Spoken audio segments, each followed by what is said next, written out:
की संरचना बनाने के लिए केंद्रीय परमाणु देखेंगे, उसको लिख दिया। केंद्रीय परमाणु कौन है यहाँ पे?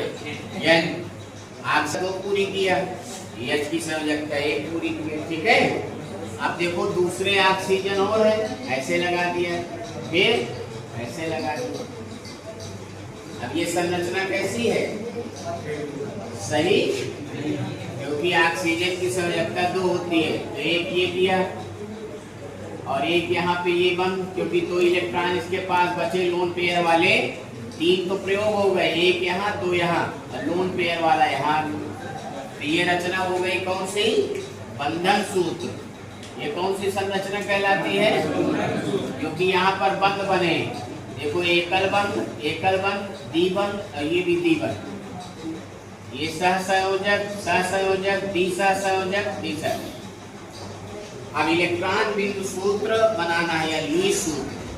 सबसे पहले एन रखेंगे, एन के 5 इलेक्ट्रॉन हम इस तरह से रख देंगे। यहाँ पे देखो साझा हुआ है, तो दोनों डबल बॉन्ड है, तो 2 एन के और 2 ओ के। अब इस ओ के बचे 4। अब यहाँ पे एकल बंध है, तो एक एन का, एक ओ का। अब इस ओ का भी ऐसे दिखा सकते हो, यहाँ पर एक एच का और एक ओ का, ओ के बचे 4। अब ये देखो ये वाला बंध लोन पेयर इस ओ के पास आ जाएगा, एक तरफा साझे में आ जाएगा,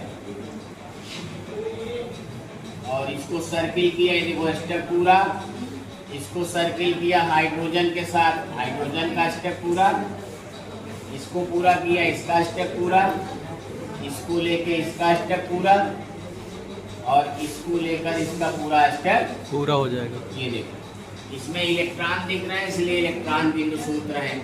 इसमें बंध दिख रहा है तो बंध सूत्र है। इसी का नाम लुईस संरचना भी है, लुईस डॉट संरचना, ठीक है। सबकी बात समझ आ गई? इसका नाम है नाइट्रिक अम्ल। क्या नाम है? नाइट्रिक अम्ल।